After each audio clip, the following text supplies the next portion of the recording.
Hi, good morning. Happy Tuesday. I wanted to start before we got into the news items. You may have seen yesterday that Governor Ron DeSantis is ordering flags at half staff today in honor of the Naval Air Station Pensacola Remembrance Day. Today marks 3 years since the terrorist attack at NAS Pensacola that killed 3 U.S. Navy sailors. Especially locally, you think about it certainly is remembrance, and certainly everybody in this community remembers where they were when they heard this news. I know I do, and so it's a very fitting tribute, and something that has certainly scarred our community forever. And so, in remembrance of Joshua Watson, Muhammad Tatham, and Cameron Walters, we will certainly be honoring that as well. I'll start as we get into news with the Baptist Attainable Housing situation. So the CRA will be taking action on a request. This is something we mentioned a couple weeks ago for PACES, that organization, to secure a 9% low-income tax credit allocation. And the city's contribution to that will be around $460,000, and that will provide this specific request for 9%. Which we believe to be the first that the city has ever put a request in for at the 9% level, is to provide 102 family attainable units. PACES is committed to this level of affordability for 50 years if this goes through. So just a couple quick things on, and PACES is also considering a 4% request, which is an additional 100 units for senior living, but specific to the CRA and the ask, obviously at a much larger dollar amount in terms of the city. I'm just speaking specifically to the 102 units for the 9% project. It will be all 102 units will be targeted for at or below 80% of the average median income, which is about 43.3, and then 80 of the 102, so about 80% will be for people living below 60% AMI. And then when you get into the lowest category listed, which is 30% and below, 8 of the units that are being provided for the folks living at 30% AMI or below.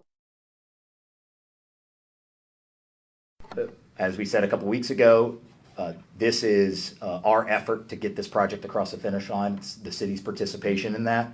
There is no guarantee that this happens. There is a very competitive.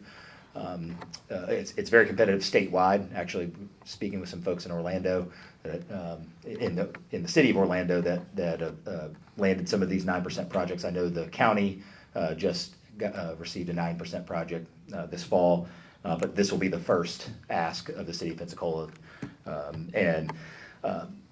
Again, whether this is tied to the 4% deal, the 100 senior living units or not, those are really two separate asks. But at the end of the day, I think this is important because we all talk about the need for housing right now, and no one can disagree with that. And we're trying to turn that talk into to some real action here. And so $460,000, that investment by the city, I think, is a very, very good one to be able to start really beginning to fill this need that we all know that we have. So we're certainly supportive of PACES and Baptist. And we're attempting to show that at the City of Pensacola to make sure that we can get these units provided. The second thing is Juneteenth. We're going to be proposing that Juneteenth become a full holiday for city employees. I believe it'll be our 13th city holiday, and obviously commemorates a significant time in our history and more than deserves this recognition. So that will be going to City Council on Thursday. Some other exciting news for us. We were excited to announce that the city and Escambia County have been designated by the National Park Service as the only American World War II heritage city in Florida. The designation honors the greater Pensacola area's contributions and critical role in shaping the U.S. home front during World War II. Only one city from each state or territory can be designated by the U.S. Secretary of the Interior as an American World War II heritage city, making the city of Pensacola and Escambia County the sole designee in the state of Florida. The application for the American World War II Heritage City was a joint effort by City of Pensacola, Escambia County, with support from our local elected officials, NAS Pensacola, Gulf Islands National Seashore, University of West Florida Historic Trust, Florida Department of State, Division of Historical Resources, and veteran-related groups. And I just want to give our staff a big kudos and thank you for getting that across the finish line. That's obviously something significant for our communities, and it's very significant for our large veteran community to get that honor. So that's exciting news for us. Other things before I take some questions that I just wanted to mention. During all of these meetings and as I get acclimated, you're learning a lot, and had some meetings with ECUA, and one of the staggering numbers that came out of this is that of the recycling, and while we understand all of the ins and outs of how recycling has been working in months and years past, the reality is that the recycling picked up from City of Pensacola sanitation customers is 45% contaminated. So if you think about all the effort that some folks are putting in to try to improve, to make to be more environmental friendly, to be a more green environment, and you think about 45%, almost half of the garbage that's going in recycling, or I would say garbage, I guess, half of the garbage that's going into recycling cans is contaminated, which causes loss of real recycled materials. So you'll see an effort from ECUA and the City of Pensacola jointly over these next few months to try to really make sure that we educate everybody on what can and can't be recycled. Obviously, aluminum cans, plastic bottles, glass, cardboard, and plastics can be, but things that cannot be, and some of these we know, and honestly some, if you're not paying close attention, you wouldn't know. Plastic bags, aerosol cans, food waste, tinfoil, waxy food containers, styrofoam, and garbage and yard waste. Those cannot be recycled. And when those go into one of our cans at the city, and then they go to the facility, and it's contaminating, and it's hurting our ability to be able to recycle those. So I thought that was a really staggering number to me, and hopefully, we can, with a little messaging and help, we can try to raise some awareness. I know ECUA is on board with that, and so we'll continue that moving forward. The Pensacola Fire Department, they're looking for professional firefighters. I brag on our fire department all the time. They're an ISO 1, they're in the top 1% in the United States. And so I know someone who is interested in being a firefighter, a great organization, and with so much credibility within their field to work for. So I believe, obviously you can just go to the City of Pensacola website in terms of applications and all the information you need on pay and benefits and opportunities for advancement. Some quick holiday tips. I know this is something that we discuss every year. I know the Sheriff's Department, Police Department discuss every year is just holiday tips. You start to see a little bit in every community this time of year. You start to see a little bit of a spike in small, whether it's popping locks on doors, homes, cars. So just make sure you keep your doors locked, and when you're out shopping, always make sure you're aware of your surroundings, park and well-lit areas. I think that's the big one. I know the Sheriff's Department talks about it a lot, is, have that 9 p.m. reminder to make sure you lock your doors, lock your car doors. We want to make sure that, you're able to, keep your belongings. Let's see, the last thing, just a quick reminder on the City of Pensacola parking, that remind downtown that the city lots are the teal lots, the red lots are privately owned and operated by Premium. But so to park with Pensacola and get a great value and experience when you're parking downtown, make sure you look for those teal lots. They're have all the teal signs, about 50 cents an hour. The first 30 minutes are free, and of course we've got the City of Pensacola parking app. So just wanted a reminder again as we start to see more folks coming downtown for the holidays to make sure that they're looking out for that and know the difference between what is city operated parking and what's privately run. But with that, that's it for me. Would answer any questions that you guys have. Well, that was easy, thanks.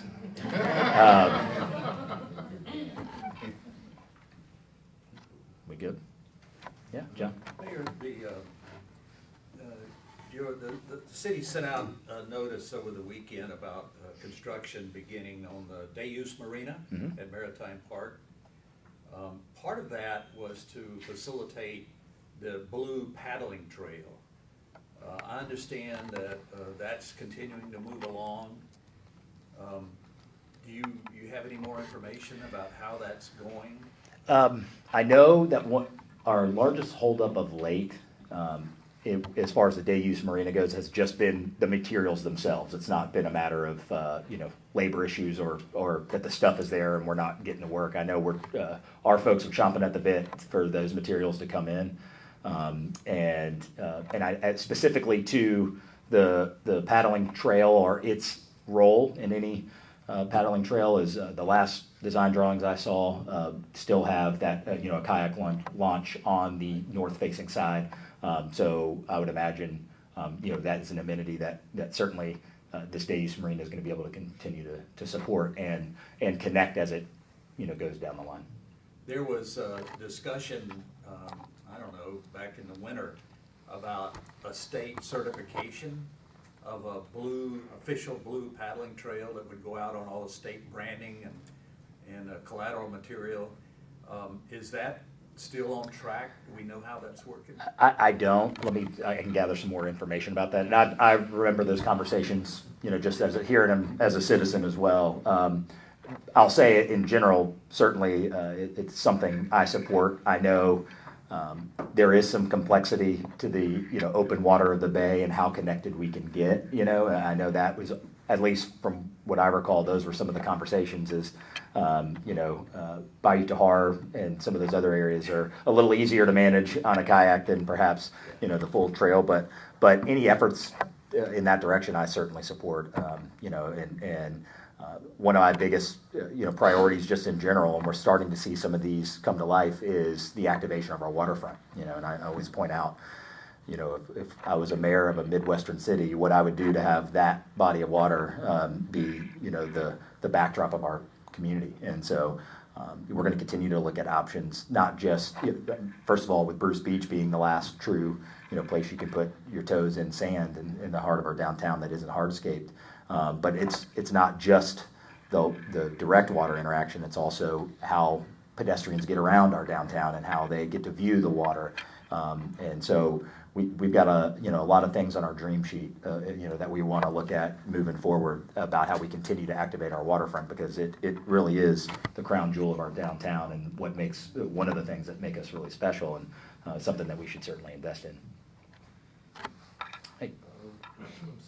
Speaking of Bruce Beach and the waterfront, and the paddling trail, but I think a separate study came out about the paddling trail and water quality, but what is the status of ECUA's and the city's efforts in determining the source of contamination as far as Bruce Beach goes? What I know from the same meeting that I was discussing the recycling in, what I know from my meeting with ECUA is they feel very confident that what was found at Spring and Garden Street is making a significant impact in the improvement, and that continues to be tested more than regularly. So I had the same question. Obviously, that's a concern, and so I know it's being monitored. And as I said, I know that there is. I don't want to speak for ECUA. It's their testing. I haven't seen it, but what I would say is, in a general sense, they feel like that was a significant hurdle specific to the outfall, at Bruce Beach and its improvement. But